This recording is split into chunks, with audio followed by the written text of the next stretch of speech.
ಬೆಂಡೆಕಾಯಿ ಪಲ್ಯನ ಯಾವಾಗಲೂ ಒಂದೇ ರೀತಿ ಮಾಡೋದಕ್ಕಿಂತ ಈ ಥರ ಒಂದ್ಸಲ ಡಿಫ್ರೆಂಟಾಗಿ ತುಂಬಾ ಚೆನ್ನಾಗಿರುತ್ತೆ. ನಾನು ಹೇಗೆ ಮಾಡಿದ್ದೀನಿ ಅಂತ ವೀಡಿಯೋದಲ್ಲಿ ಡೀಟೇಲಾಗಿ ಶೇರ್ ಮಾಡ್ತೀನಿ.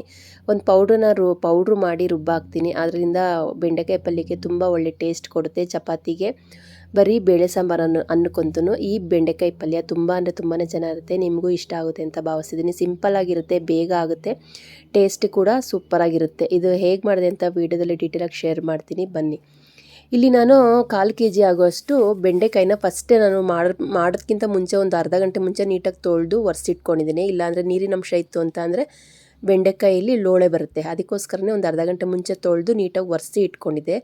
ಬೆಂಡೆಕಾಯಿ ಲೋಳೆ ಬರಬಾರ್ದು ಅಂತ ಅಂದರೆ ನೀಟಾಗಿ ತೊಳೆದು ಒರೆಸಿ ಒಣಗಿಸಿ ಇಟ್ಕೋಬೇಕಾಗುತ್ತೆ. ಈ ಥರ ಸಣ್ಣ ಸಣ್ಣದಾಗಿ ಕಟ್ ಮಾಡ್ಕೋಬೇಕಾಗುತ್ತೆ. ತುಂಬ ದಪ್ಪನೂ ಬೇಡ, ತುಂಬಾ ಸಣ್ಣ ಬೇಡ, ಒಂದೇ ಮೀಡಿಯಮ್ ಆಗಿ ಕಟ್ ಮಾಡ್ಕೋಬೇಕಾಗುತ್ತೆ. ಅದನ್ನು ಸಪ್ರೇಟಾಗಿ ಎತ್ತಿಟ್ಕೊಂಡಿದ್ದೀನಿ. ನಾನು ಪೌಡ್ರು ಅನ್ನಲ್ಲ, ಬೇರೆ ಯಾವುದೇ ರೀತಿ ಪೌಡ್ರಲ್ಲ. ಇಲ್ಲಿ ನಾನು ಬಾಣಲಿ ಇಟ್ಕೊಂಡಿದ್ದೆ. ಬಾಣಲಿ ಬಿಸಿ ಆಗ್ತಿದ್ದಂಗೆ 2 ಸ್ಪೂನ್ ಆಗೋಷ್ಟು ಕಡಲೆಕಾಯಿ ಬೀಜ.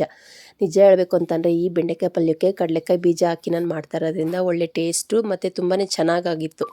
ಕಡಲೆಕಾಯಿ ಬೀಜನ ಹುರ್ಕೊಂಡು 1.5 ಸ್ಪೂನಷ್ಟು ಧನಿಯಾ ಪುಡಿ ಹಾಕ್ಕೊಂಡಿದ್ದೀನಿ. ಇದಕ್ಕೆ ಜಾಸ್ತಿ ಯಾವುದೇ ರೀತಿ ಗರಂ ಮಸಾಲೆ ಹಾಕಿಲ್ಲ ನಾನು.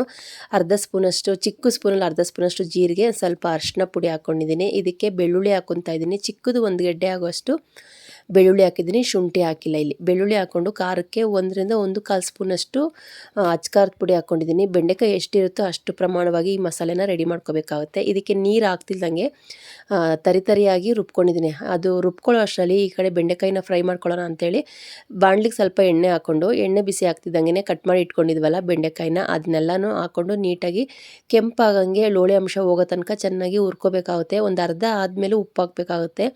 ಇವಾಗಲೇ ಉಪ್ಪು ಹಾಕಿದ್ರೆ ಏನಾಗುತ್ತೆ ಅಂದರೆ ಲೋಳೆ ಬಂದುಬಿಡುತ್ತೆ. ಅದಕ್ಕೋಸ್ಕರ ಒಂದು ಅರ್ಧ ಆದಮೇಲೆ ಉಪ್ಪು ಹಾಕಬೇಕಾಗುತ್ತೆ. ಈ ಕಡೆ ನೋಡಿ ಸ್ವಲ್ಪನೂ ನಾನು ನೀರು ಹಾಕ್ಕೊಂಡಿಲ್ಲ. ನೀರು ಹಾಕ್ಕೊಂಡೇ ತರಿಯಾಗಿ ರುಬ್ಕೊಂಡಿದ್ದೀನಿ. ಈ ಥರ ನಾವು ಪೌಡ್ರ್ ಮಾಡಿಕೊಂಡು ಬೆಂಡೆಕಾಯಿ ಪಲ್ಯಕ್ಕೆ ಹಾಕೋದ್ರಿಂದ ತುಂಬಾ ಚೆನ್ನಾಗಿರುತ್ತೆ. ನೋಡಿ ಈ ಕಡೆ ಕೂಡ ಬೆಂಡೆಕಾಯಿ ಫ್ರೈ ಆಗ್ತಾಯಿದೆ. ಇದಕ್ಕೆ ನಾನು ರುಚಿಗೆ ತಕ್ಕಷ್ಟು ಸ್ವಲ್ಪ ಉಪ್ಪು ಹಾಕಿದ್ದೀನಿ. ಮತ್ತು ಆಮೇಲೆ ಬೇಕಾದ್ರೆ ಹಾಕ್ಕೊಳ್ಳೋಣ ಅಂಥೇಳಿ ಇವಾಗ ಬೆಂಡೆಕಾಯಿ ಫ್ರೈ ಆಗಲಿ ಅಂಥೇಳಿ ಸ್ವಲ್ಪ ಉಪ್ಪು ಹಾಕಿದ್ದೀನಿ. ನೋಡಿ ಈ ಥರ ಆಗಬೇಕು. ಸ್ವಲ್ಪನೂ ಲೋಳೆ ಅಂಶ ಬಂದಿಲ್ಲ. ಈ ಥರ ಉದ್ದುದ್ರಾಗಿತ್ತು ಅಂತ ಅಂದರೆ ಬೆಂಡೆಕಾಯಿ ತುಂಬಾ ಚೆನ್ನಾಗಿರುತ್ತೆ ತಿನ್ನೋದಕ್ಕೆ. ಅದನ್ನೆಲ್ಲ ಸಪ್ರೇಟಾಗಿ ಎತ್ತಿಟ್ಕೊಂಡೆ. ಮತ್ತು ಅದೇ ಬಾಣಲಿಗೆ ಸ್ವಲ್ಪ ಎಣ್ಣೆ ಹಾಕ್ತಾಯಿದ್ದೀನಿ. ಎಣ್ಣೆ ಬಿಸಿ ಆಗ್ತಿದ್ದಂಗೆ ಸಾಸಿವೆ, ಸ್ವಲ್ಪ ಜೀರಿಗೆ ಹಾಕ್ತಾಯಿದ್ದೀನಿ. ಜೀರಿಗೆ ಸ್ವಲ್ಪನೇ ಹಾಕಬೇಕು, ಯಾಕಂದ್ರೆ ರುಬ್ಬಕ್ಕೂ ಹಾಕಿದ್ವಲ್ಲ, ಅದಕ್ಕೋಸ್ಕರನೇ ಜೀರಿಗೆನ ಸ್ವಲ್ಪ ಹಾಕಿದ್ದೀನಿ. ಇಲ್ಲಿ ನಾನು ಸಣ್ಣದು 2 ಈರುಳ್ಳಿನ ಸಣ್ಣದಾಗಿ ಕಟ್ ಮಾಡಿ ಇಟ್ಕೊಂಡಿದ್ದೀನಿ. ಈರುಳ್ಳಿ ಬೇಕು ಅಂದರೆ ಹಾಕಿ, ಇಲ್ಲಾಂದರೆ ಸ್ಕಿಪ್ ಮಾಡ್ಬೋದು. ಯಾಕಂದರೆ ನಾನು ಈರುಳ್ಳಿ ಹಾಕೋದ್ರಿಂದ ಒಂದು 3 ರಿಂದ 4 ಜನ ಆರಾಮಾಗಿ ತಿನ್ಬೋದು ಅಂತೇಳಿ ಎರಡು ಈರುಳ್ಳಿನ ಕಟ್ ಮಾಡಿ ಹಾಕ್ಕೊಂಡಿದ್ದೀನಿ. ಈರುಳ್ಳಿ ಎಲ್ಲ ಸ್ವಲ್ಪ ಚೆನ್ನಾಗಿ ಫ್ರೈ ಆಗ್ತಿದ್ದಂಗೆ ಒಂದು ಅರ್ಧ ಸ್ಪೂನಷ್ಟು ಅರಿಶಿನ ಪುಡಿ, ಚಿಕ್ಕ ಸ್ಪೂನ್ ಅಲ್ವಾ, ಅದಕ್ಕೋಸ್ಕರ ಒಂದು 1/4 ಸ್ಪೂನು ಅಂತಲೇ ಹೇಳ್ಬೋದು. ಈ ಟೈಮಲ್ಲಿ ಹುರಿದಿಟ್ಕೊಂಡಂಥ ಬೆಂಡೆಕಾಯಿನ ಡೈರೆಕ್ಟಾಗಿ ಹಾಕಿ ಒಂದು 5 ನಿಮಿಷ ಈರುಳ್ಳಿಲೇ ಚೆನ್ನಾಗಿ ಫ್ರೈ ಮಾಡಬೇಕಾಗುತ್ತೆ. ಯಾಕಂದರೆ ಮತ್ತು ಇದನ್ನು ನಾವು ಬೆಂಡೆಕಾಯಿ ಮಸಾಲೆ ಹಾಕಿದ್ಮೇಲೆ ಚೆನ್ನಾಗಿ ಮತ್ತೆ ನೀರು ಹಾಕಿ ಏನು ಫ್ರೈ ಮಾಡೋಂಗಿಲ್ಲ. ಅದಕ್ಕೋಸ್ಕರನೇ ಫಸ್ಟೇ ಫ್ರೈ ಮಾಡಿಕೊಂಡು ಇವಾಗ ನಾನು ಪೌಡ್ರ್ ಮಾಡಿ ಇಟ್ಕೊಂಡಿದ್ನಲ್ಲ ಕಡಲೆಕಾಯಿ ಬೀಜ, ಅಚ್ಕಾರದ ಪುಡಿ ಮತ್ತು ಧನಿಯಾ ಪುಡಿ, ಇದನ್ನೆಲ್ಲನೂ ಹಾಕ್ಕೊಂಡು ಬೆಳ್ಳುಳ್ಳಿ ಇದನ್ನೆಲ್ಲ ಹಾಕ್ಕೊಂಡು ಡ್ರೈ ಆಗಿ ಫಸ್ಟು ಮಿಕ್ಸ್ ಮಾಡಬೇಕಾಗುತ್ತೆ. ಯಾಕಂದರೆ ಬೆಂಡೆಕಾಯಿಗೆ ಸ್ವಲ್ಪ ಉಪ್ಪು ಖಾರ ಇಳಿಲಿ ಅಂಥೇಳಿ ನಾನು ಮಿಕ್ಸಿ ಬಟ್ಲು ಅದನ್ನೇನು ನಾನು ತೊಳೆದಿದ್ನಲ್ವ, ಅದಕ್ಕೆ ಒಂದು ಚಿಕ್ಕ ಗ್ಲಾಸಲ್ಲಿ ಅರ್ಧ ಗ್ಲಾಸ್ ಅಂತಲೇ ಹೇಳ್ಬೋದು. ಫುಲ್ಲು ಅಲ್ಲ, ಚಿಕ್ಕ ಗ್ಲಾಸಲ್ಲಿ ಒಂದು ಅರ್ಧ ಗ್ಲಾಸಷ್ಟು ನೀರನ್ನ ಮಿಕ್ಸ್ ಮಾಡಿ ಇದಕ್ಕೆ ಹಾಕ್ತಾಯಿದ್ದೀನಿ. ಇಲ್ಲಾಂತಂದರೆ ಬೆಂಡೆಕಾಯಿ ಸ್ವಲ್ಪ ಅದು ಉಪ್ಪು ಖಾರ ಇಳಿಯಲ್ಲ ಅಂಥೇಳಿ ಈ ಥರ ಮಾಡ್ತಾಯಿದ್ದೀನಿ.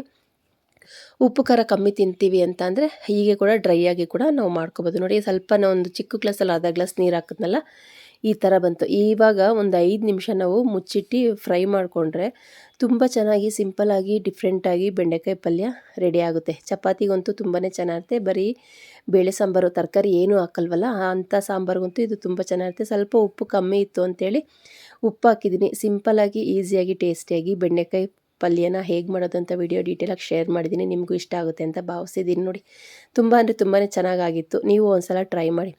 ಈ ಬೆಂಡೆಕಾಯಿ ಪಲ್ಯದ ರೆಸಿಪಿ ನಿಮ್ಗೆ ಇಷ್ಟ ಆಯಿತು ಅಂದರೆ ನಿಸರ್ಗ ಕುಕ್ಕಿಂಗ್ ಚಾನಲ್ನ ಸಬ್ಸ್ಕ್ರೈಬ್ ಮಾಡ್ಕೊಂಡಿಲ್ಲ, ದಯವಿಟ್ಟು ಸಬ್ಸ್ಕ್ರೈಬ್ ಮಾಡಿಕೊಂಡು ಸಪೋರ್ಟ್ ಮಾಡಿ. ನಿಮ್ಮ ಫ್ಯಾಮಿಲಿ ಫ್ರೆಂಡ್ಸ್ಗೂ ನಾನು ವಿಡಿಯೋನ ಶೇರ್ ಮಾಡಿ. ಇದೇ ರೀತಿ ಸಿಂಪಲ್ಲಾಗಿರೋಂಥ ವೀಡಿಯೋನ ತೊಗೊಂಡು ಬರ್ತೀನಿ. ಅಲ್ಲಿ ತನಕ ನಾನು ವೀಡಿಯೋಸ್ ನೋಡಿ ಸಪೋರ್ಟ್ ಮಾಡ್ತೀನಿ ಅಂತ ಭಾವಿಸ್ತಿದ್ದೀನಿ. ನೋಡಿ ನಾನು ಚಪಾತಿಗೆ ಮಾಡ್ಕೊಂಡಿದ್ದೆ. ಆರಾಮಾಗಿ 4 ಜನ ಊಟ ಮಾಡ್ಬೋದು. 1/4 kg ಬೆಂಡೆಕಾಯಲ್ಲಿ ಆರಾಮಾಗಿ ನಾವು 4 ಜನ ಊಟ ಮಾಡ್ಬೋದು. ಸಿಂಪಲ್ಲಾಗಿ ಟೇಸ್ಟಿಯಾಗಿ ಕಮ್ಮಿ ಮಸಾಲೆ ಹಾಕಿ ಮಾಡಿರೋವಂಥ ಬೆಂಡೆಕಾಯಿ ಫ್ರೈ ಮತ್ತು ಚಪಾತಿ. ಹೋಗಿ ಬರ್ತೀನಿ. ನಮಸ್ತೆ, ಬಾಯ್ ಬಾಯ್ ಫ್ರೆಂಡ್ಸ್.